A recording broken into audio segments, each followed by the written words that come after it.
Once again, this is Father Louis Skirty with Friends of the Word, and we're doing the 45th class reunion edition. And right now, my guest is Vinny McMahon. Vinny, welcome. Hello, thanks. Thank you so much for being here. It's always a pleasure. Vinny's a classmate, and he'll talk about his experiences. But before I continue with this is going to be the last of the series of interviews we've had with some of our classmates. I'd like to thank Emery Abad and Bill, oh my God, I forget your last name. Oh my God. Myers, who you always see their names in the credits, but they came with me here to Caldwell at St. Aloysius Church. We celebrated Mass together, and now we're continuing the interviews. And they are members of the crew of Friends of the Word. So they are evangelizing. You should always think of, how can I evangelize? Okay, let's get back to Vinny. You and your brother were a team. You weren't twins, were you? No. Was he older than you? He's a year older. He's Okay. at Seton Hall prep. He's at the prep too? Yes, he is. Oh, my Lord. Yeah.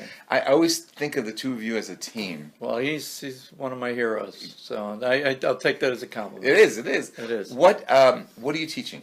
So I am teaching Peace and Justice. Oh, seniors. And I'm in seniors, and I run their service learning program. Beautiful. So we try to get our students to get involved with not only service, but that they can learn from it. Excellent. We're going to go back to that as a focus. How did your experience at Seton Hall or the early days of the seminary contribute to this ministry? Because you've always been out there in the streets. Well, I always liked the diaconate program, and I think some of my apostolic programs. That's what they used to call it, right? So I got involved with Camp Fatima, helped a bunch of priests start that back in 1968, coming up on our 50th reunion. And that kind of changed my life. I got involved with that. It was a lot of fun. And from that, then I noticed some other needs. So in our town, we started Hands of North Arlington, which is 45 years old this year.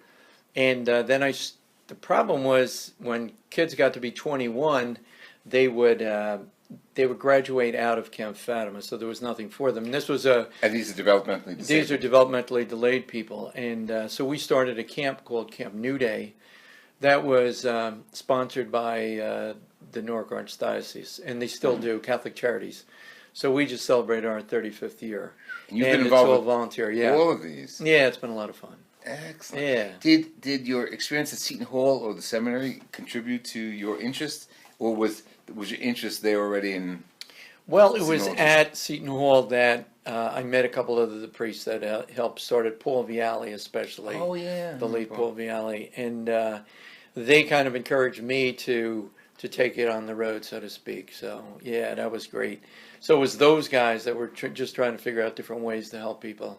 And that's what got me involved in a lot of different ministries. So a lot of the ministries I'm doing kind of started with that, and you'd meet different people. Gene Squeo, another classmate of mine, ours who couldn't be here, and people who are doing things in Jersey City with the homeless. And then, of course, with that, you start networking, and somebody has need over here, so you get to know them and the community food bank, and you start. Now, you went to the seminary. I did. I stayed till I was a deacon. Okay. And then I decided not to go any further. My dad was ill in North Arlington, so they asked me to, they allowed me to be in North Arlington where they needed a teacher at Queen of Peace. So I started at Queen of Peace from 71, and you loved it. I loved it, and yeah, so it's been great. It's been good. Wonderful. So right now, you're involved in two major things. I'm interested in Seton Hall prep and your ministry to the developmentally disabled. I have a couple of. Third one is I'm a marriage certified family therapist. I do pre-Cana for the Archdiocese of Newark. So am I. Well, there you go. There you go. Therapist. Yep. That's funny. I've never seen you at any meetings. Well, I do. Oh, you mean just at big meetings? Yeah. Yeah, I've been to a few around the country. Interesting. Yeah, it's been good. Good. Where do you practice? Out of my house. Okay. But basically, I do a lot of pre-Cana. I do the large pre-Canas, like 90 couples. The layman does pre-Cana, and the priest doesn't do pre-Cana. There you go. There you go. That's all right. That's all right. We all have a specialty. Okay, so let's take one of those aspects of your ministry. You want to just focus on pre-Cana? How about developmentally delayed? Go with it. I was chaplain at the Developmental Center in Totowa until it closed 3 years ago.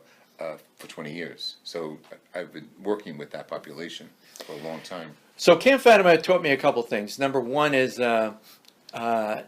it helped me realize that by doing an experience as a high school kid or as a college kid, you helped one of the biggest needs developmentally delayed people have, and namely is the stigma that they have just because they're different. Right. So I have found, being a high school teacher, one of our goals at Seton Hall Prep is to have every kid have at least one experience with developmentally delayed people, because I think, as they say, it's so true, their biggest problem is us. Yeah. If somebody is a stutterer, for example, they don't have a problem with stuttering. They have a problem with how you're going to react to their stuttering. Yes. And I think that's an important lesson, I think, for people to come away and realize, oh my God, they're just like everybody else. They just happen to have, just like we all have our own little unique differences. And we've been blessed, too, by the fact that some of the groups at Seton Hall Prep, especially the baseball team, which is currently ranked number 4 in the state, they're phenomenal. Wow.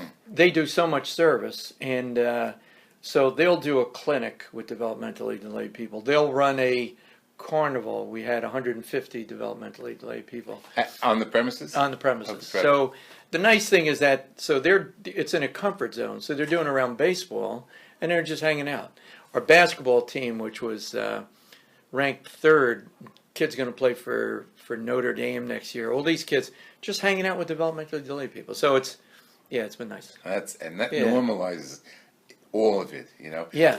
I used to take our students from the university to the developmental center, and some would teach religious ed, and some would come to mass, and we would do all sorts of things.